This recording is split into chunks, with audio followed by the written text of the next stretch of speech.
Nuevamente, muy buenos días para los que recién están llegando. La pregunta que nos hicimos unos domingos atrás surgió de una realidad que experimentamos por estos días y que alguien plasmó muy bien en una frase de un libro. Creo que todavía es un proyecto, imagino que está por salir al mercado y ojalá sea un libro que muchos puedan leer. Y de ese libro cito puntualmente: uno no puede comprender plenamente para qué ha sido salvo mientras no entienda de qué ha sido salvo. En esencia, eso es lo que hemos tratado en los domingos anteriores: la importancia de reconciliarnos con Dios y no soportar el peso del castigo eterno. No obstante, quiero citar nuevamente una declaración del mismo autor y lo hago al pie de la letra. Dice: vivimos en una época donde se está perdiendo el mensaje salvador de Jesucristo en nuestras iglesias. Y añade seguidamente: ha sido sustituido por un nuevo conjunto de intereses que hablan gustosamente del amor, misericordia y gracia de Dios, pero rehúyen a las implicaciones de su santidad, juicio e ira. Entonces, volvemos a hacernos la pregunta: ¿de qué nos perdonó Jesús y qué ganamos al reconciliarnos con Él?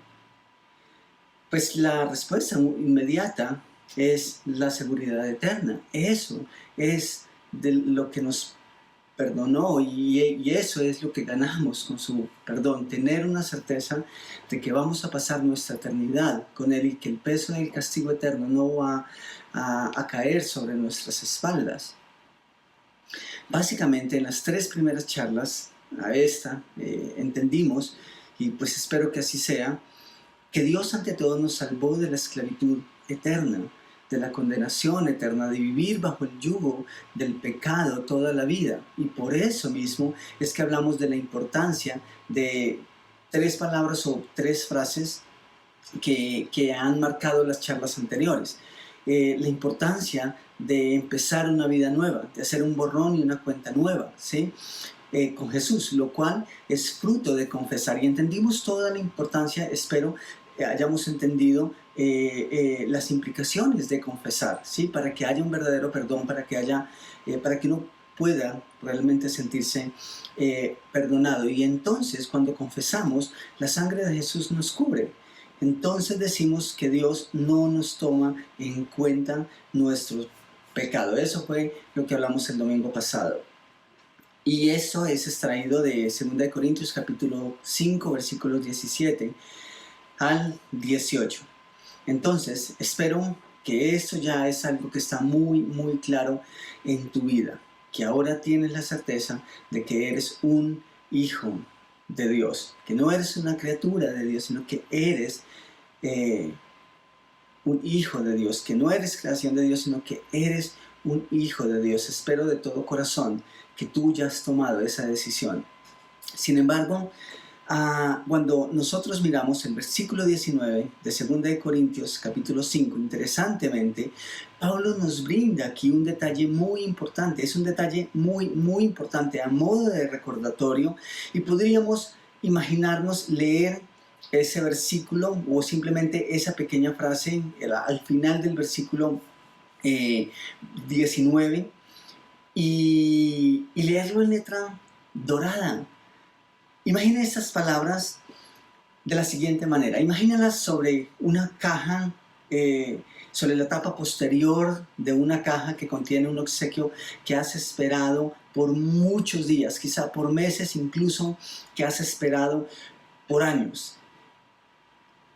Y en la parte superior hay una cinta con unas letras que dicen algo así como: para su mayor provecho, y simplemente da unas advertencias. Yo te pregunto, ¿leerías esas palabras? ¿Harías caso omiso a esas palabras, a esas recomendaciones, tratándose de algo que es muy especial para ti, de algo que es algo que tú vas a atesorar? Podemos también imaginarlo de la siguiente forma. Piensen que acabas de comprar un seguro de vida, pero notas que existen unas líneas de texto con otro tipo de letra, quizá más pequeña, pero en negrilla. Entonces, sabes que eso dice algo importante, ¿cierto? ¿Pasarías por alto esa recomendación? ¿Pasarías o harías caso omiso a lo que esas palabras te quieren decir? Nosotros sabemos que ese tipo de escritura tiene algo que debe importarnos. Y así ocurre, o por lo menos así quiero verlo y así lo recibo, cuando leo el versículo 19. Vamos a leerlo. Entonces, les invito a que lean conmigo las siguientes palabras del apóstol Pablo, ahí en 2 Corintios capítulo 5, versículo 19. Dice que Dios estaba en Cristo reconciliando consigo al mundo. Eso es lo que hemos visto, no tomándoles en cuenta los pecados a los hombres. Genial, eso también lo vimos el domingo pasado. Pero noten la última declaración o la última parte de ese versículo. Dice, y nos encargó a nosotros la palabra de la reconciliación, y nos encargó a nosotros el misterio de la reconciliación, y nos encargó a nosotros la reconciliación. Eso es interesante, es muy, muy interesante. Esas son las palabras que quiero resaltar esta mañana, que Él nos haya encargado la palabra de reconciliación. ¿Saben? La salvación, y escuchen esto con mucha atención, por favor, porque la salvación no es un seguro de vida que obtienes y te sientas a esperar la muerte. Quiero leer eso nuevamente. La salvación no es un seguro de vida que obtienes y te sientas a esperar a morir. Eso no suena muy esperanzador o muy emocionante, pero es como muchos creyentes viven su vida espiritual. Pero más que eso, no es lo que haría un alma agradecida. Estoy completamente seguro de eso. Que al menos que nosotros entendamos de qué nos perdonó y para qué nos salvó Jesús, entonces haremos algo diferente a sentarnos y a esperar que la muerte nos llegue. No es lo que haría un alma agradecida. En pocas palabras, no es lo que un creyente agradecido haría con el mensaje del Evangelio una vez que lo recibe.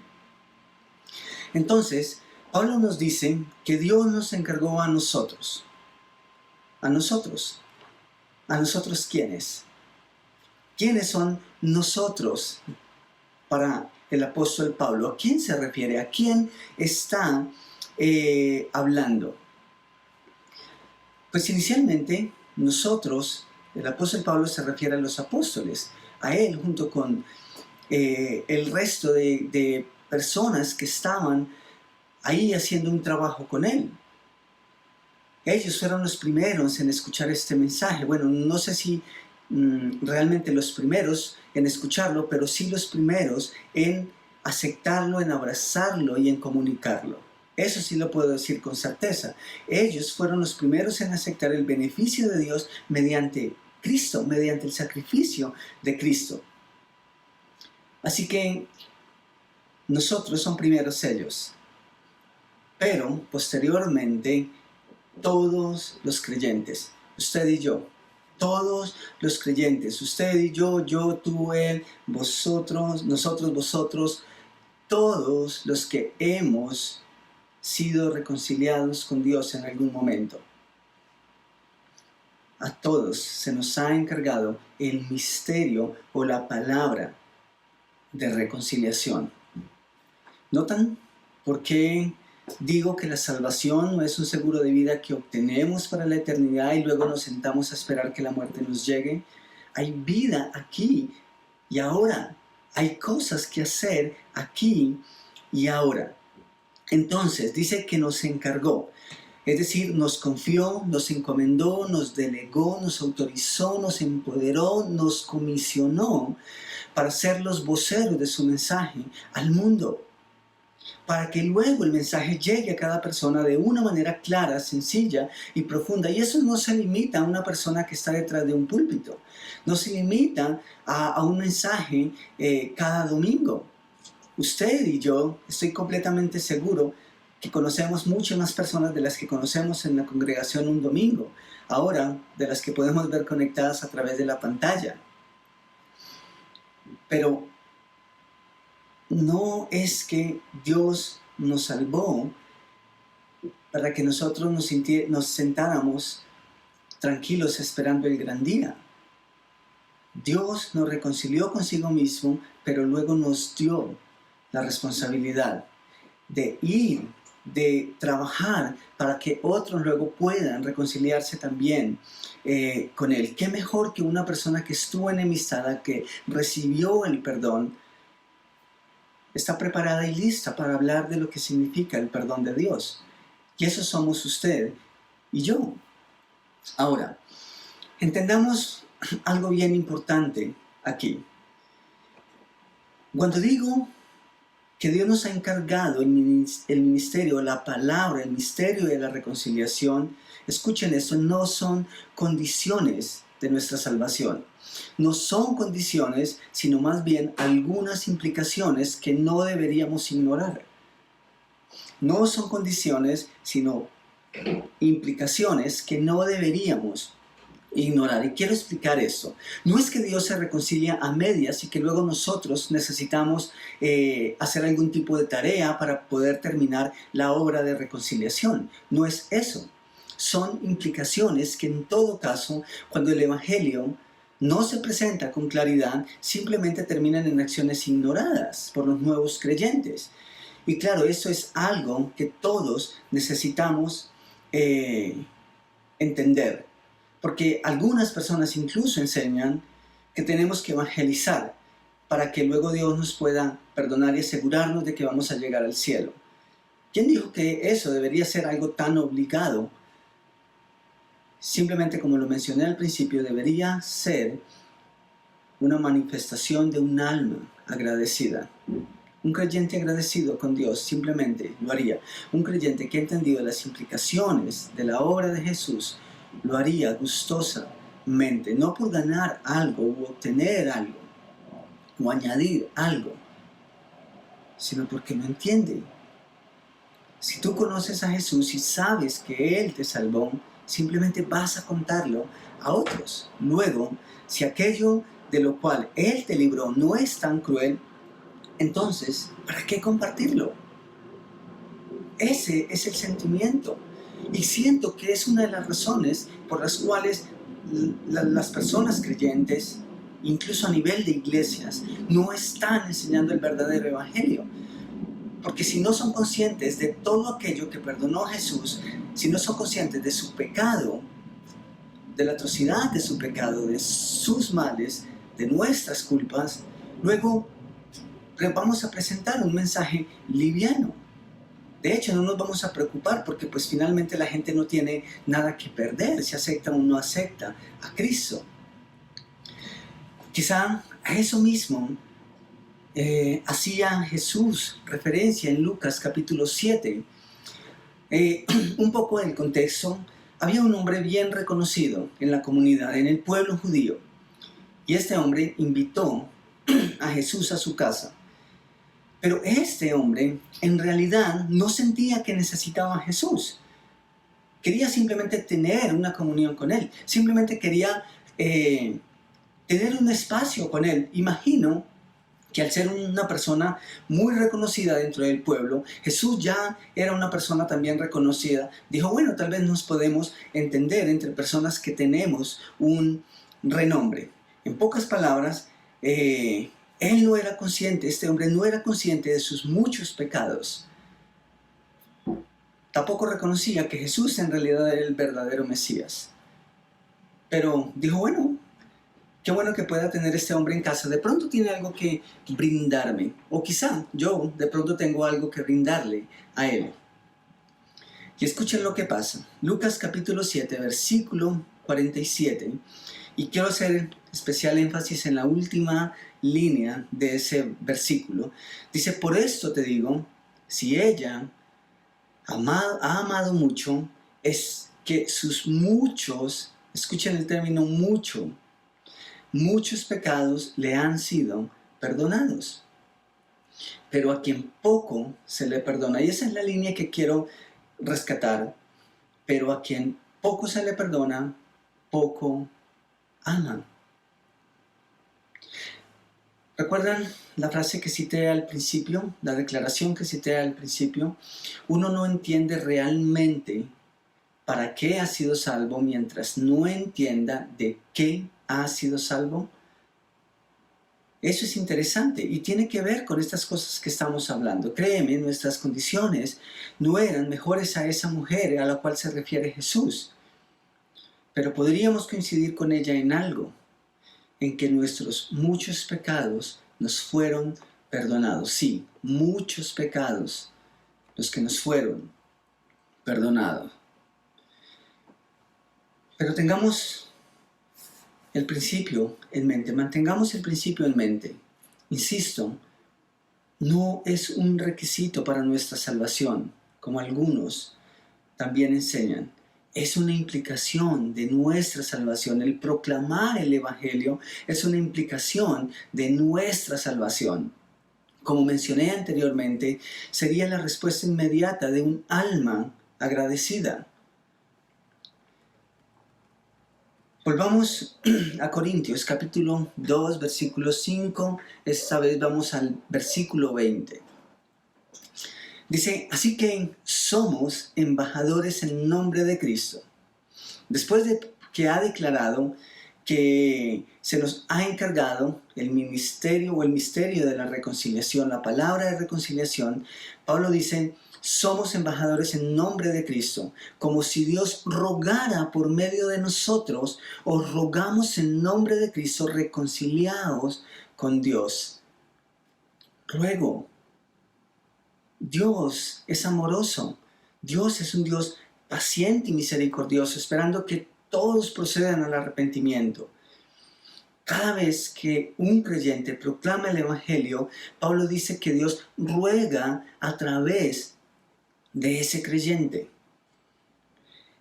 Pero hay un término que él usa para referirse a esas personas que llevan el mensaje, a esos creyentes, no necesariamente a esos pastores, a esos misioneros, sino a esos hijos de Dios que comparten su mensaje con las personas que Dios coloca en su camino. El término que Pablo usa es embajador, embajadores, representantes, emisarios, enviados.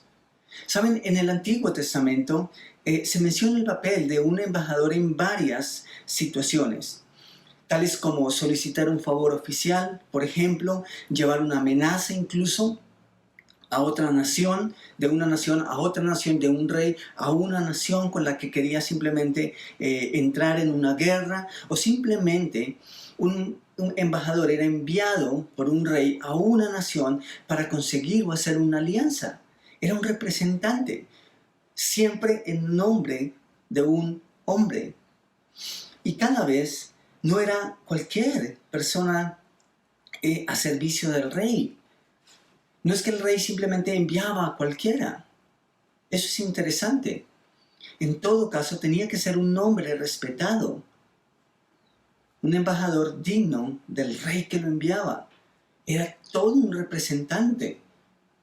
Entonces, eso no lo tengo en mis apuntes, pero creo que Dios lo acaba de colocar. A veces nosotros decimos, claro, ahí está, por eso tienen que ser los pastores, por eso tienen que ser los misioneros, por eso tiene que ser una persona que trabaja de tiempo completo en el ministerio, la que tiene que ir y predicar y evangelizar y proclamar el evangelio. Pero ¿saben? Eso no es así. Porque a veces eso es una excusa. Y nosotros decimos, claro, es que un embajador, tú lo acabas de decir, es una persona digna. Si tú has sido perdonado por Jesús, eso es lo que necesitas ir y contar. Cuenta la obra que Jesús ha hecho en tu vida. Luego, si no has dejado orar a Jesús en tu vida de tal forma, muy seguramente no vas a querer hablar de lo que Él ha hecho. Pero luego, si lo que Él ha hecho en tu vida es real, es bueno, entonces ve y cuéntalo. A veces, incluso he escuchado personas que dicen, es que yo no soy digno. Y la gran pregunta es ¿por qué? ¿Por qué no eres digno? ¿Por tu pecado? porque tal vez no has querido dar los pasos suficientes en tu vida para hablar de la obra que Dios está haciendo y que quiere hacer en tu vida. Eso es diferente. Si por eso no te sientes un embajador digno, entonces habla con Jesús y da los pasos. Necesitas hacerlo. Eso es algo que podemos tomar del Antiguo Testamento. En el sentido original de la palabra embajador, que es el griego, se puede decir que estaba dirigida o que definía a un anciano, un hombre de edad y más experimentado que representaba a un rey delante de otros países. Al hacer uso de este término, Pablo nos recuerda que somos embajadores del rey, no de cualquier rey. Somos embajadores del Rey de Reyes. Eso debería animarnos a llevar el mensaje. Es que representamos al Rey y su mensaje es de paz, de buenas noticias, de buenas nuevas. De hecho, eso significa el Evangelio, buenas nuevas, buenas noticias. Sería muy difícil en todo caso ser embajador de un rey que es tirano, de un rey que es mentiroso, de un rey que es déspota y que es arrogante, de un rey que es odioso, que es egoísta, de un rey que es malicioso, que es malvado. Yo no quisiera ser un embajador de alguien así. Yo no quisiera ser el mensajero de una mala persona. Porque si soy el mensajero de una mala persona, luego el mensaje que debo transmitir es malo. En tal caso sentiría vergüenza. En tal caso sentiría temor. En tal caso sería una carga. Pero qué bueno que el rey al cual obedecemos es todo lo contrario. Es un rey bueno. Es santo porque no hay maldad en él. No hará absolutamente nada para dañarnos a nosotros como embajadores, pero tampoco hará absolutamente nada para dañar a los destinatarios de ese mensaje. ¿Cómo no desear ser embajador de un rey semejante? Así que lo haré con orgullo. Tomé esa decisión en mi vida hace más de 20 años. Y espero que este mensaje está llegando a ti. Y espero que Dios está hablando a través de este servidor, este siervo. Representamos al Rey del cielo en la tierra. Y lo hacemos, escuchen esto, a través del Evangelio. El Evangelio es nuestra insignia y nuestro mayor tesoro para el mundo. Si tú como embajador de Cristo, si tú como embajador de Dios, tienes algo para ofrecerle aquí, a este mundo, a las personas que habitan contigo, este planeta, si tienes algo valioso como embajador, es el Evangelio, es el mensaje del Evangelio. No es nada más. Si no estamos dando eso, luego nada de lo que podamos dar y ofrecer va a tener un significado. Esa es nuestra responsabilidad y es lo que nos caracteriza como embajadores de Jesús, que llevamos, que comunicamos un mensaje de buenas nuevas, que comunicamos el Evangelio. Así que veamos entonces el ejercicio. Esto es lo que ocurre cada vez que llevamos fielmente el mensaje de nuestro Rey al mundo. Leemos en el versículo 20, dice de 2 de Corintios, dice: así que, como embajadores en nombre de Cristo, como si Dios rogase por medio de nosotros, os rogamos en nombre de Cristo, reconciliados con Dios. Quiero leer este mismo texto, pero esta vez de la Nueva Traducción Viviente. El que leí anteriormente es de la Reina Valera de 1960. La Nueva Traducción Viviente dice: así que somos embajadores de Cristo. Dios hace su llamado por medio de nosotros. Hablamos en nombre de Cristo cuando les rogamos vuelvan a Dios. ¿Saben ustedes cuál debería ser el mensaje de las iglesias? Vuelvan a Dios. Reconcíliense con Dios. Para eso es puesta la iglesia. Y si la iglesia luego no está llevando ese mensaje, entonces no está cumpliendo con su misión, no está cumpliendo con su propósito. Si estás escuchando esto por primera vez, no hagas caso omiso. Dios mismo es quien te llama a través de esta enseñanza. Cada vez que un hombre usa la palabra, está usando el mensaje de Dios para comunicarlo a una persona. Así que mi pregunta esta mañana es, ¿aceptarías el mensaje del Rey por este servidor? ¿Lo aceptarías esta mañana? El mensaje es, vuélvete a Dios. Ese es el mensaje que quiero darte esta mañana. Reconcíliate con Dios. Según el apóstol Pablo, en este mismo instante Dios está diciéndote, oye, por favor, acepta mi perdón. Reconcíliate. Vuélvete a mí. Así que ese es el mensaje que tengo para ti esta mañana. Pero luego, si tú ya eres un creyente, tengo también un mensaje para ti.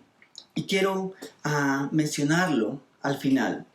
Algo interesante, y eso es algo que se ve mucho más claro en el Antiguo Testamento, cuando un emisario del rey no era recibido por la nación o el rey al que había sido enviado, eso era la causa de una guerra inminente. Podemos leer un ejemplo, solo podemos leer un ejemplo en 2 Samuel capítulo 10, versículos 1 al 7. Dice, voy a leerlo de la Nueva Traducción Viviente esta vez. A veces uso esa versión, la versión que más uso es la Reina Valera, pero quiero mencionar las versiones para que ustedes también estén un poco más claros en esto. Entonces, 2 Samuel capítulo 10, versículos 2 al 7, dice que después de un tiempo murió Naas, rey de los amonitas, y su hijo Hanún subió al trono. David dijo, le mostraré lealtad a Hanún, así como su padre Naas siempre me fue leal. Ese era un pacto que David había hecho y quería mantenerlo porque era un hombre leal. Entonces, David envió embajadores a Hanún para expresarle sus condolencias por la muerte de su padre. Pero cuando los embajadores de David llegaron a la tierra de Amón, los comandantes amonitas le dijeron a Hanún, su amo, ¿realmente cree que estos hombres vienen para honrar a su padre?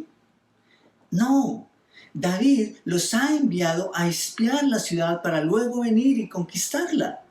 Y escuchen lo que pasa en el versículo 4. Entonces Hanún tomó presos a los embajadores de David. Eso fue un grave problema. Les afeitó la mitad de la barba, lo cual era una humillación.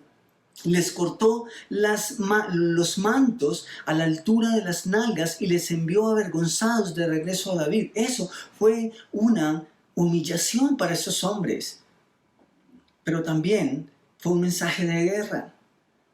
Versículo 5, cuando llegó a oídos de David lo que había sucedido, envió mensajeros para decirles a los hombres, quédense en Jericó hasta que les crezca la barba y luego regresen, pues se sentían muy avergonzados de su aspecto. Cuando el pueblo de Amón se dio cuenta de que contrataron a 20,000, versículo 6, cuando el pueblo de Amón se dio cuenta de lo de que tan seriamente había provocado el enojo de David, los amonitas contrataron a 20,000 soldados arameos de infantería de las tierras de Bet-rehob. Ahora, ¿notan lo que está pasando? El no recibir en paz a los mensajeros, a los embajadores de David, ocasionó una guerra. Entonces dice, continuamos ahí, de Rehob y Soba, 1,000 del rey de Maca y 12,000 de la tierra de Tob.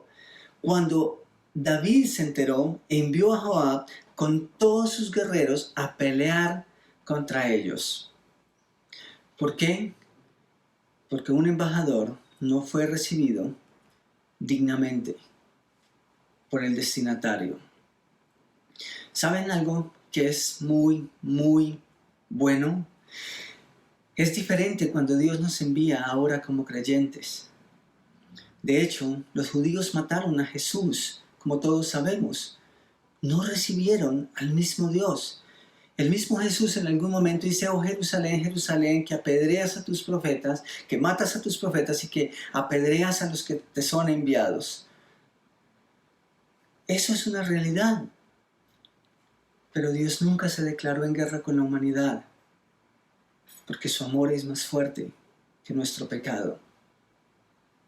Mataron al mismo Hijo de Dios, porque no lo aceptaron como embajador, porque no lo aceptaron, ni aceptaron su mensaje. Sin embargo, una vez resucitado, buscó a sus amigos, los discípulos, y les dijo: ustedes deben llevar el mensaje que yo les prediqué y apliqué estando entre ustedes. Ciertamente, Él no desea la guerra contigo, pero si al contrario ignoras su mensaje, ya estás en guerra. No es que evitas una guerra con Él. Si Él envía ese mensaje a la humanidad, es porque estamos en enemistad con Él. Ya vivimos las consecuencias del pecado, entonces no habría razón alguna para ignorar a Jesús. Por eso mismo es que si tú conoces a Jesús, si eres un creyente, necesitas tomar este punto en serio. El apóstol Pablo es un buen ejemplo de ello. En la primera carta a los Corintios, capítulo 9, versículo 16, la NBI, Nueva Versión Internacional, dice: sin embargo, cuando predico el Evangelio, no tengo de qué enorgullecerme. Haz la obra que Jesús te envió a hacer. Y no hagas alarde de ello. Que solo Dios sepa.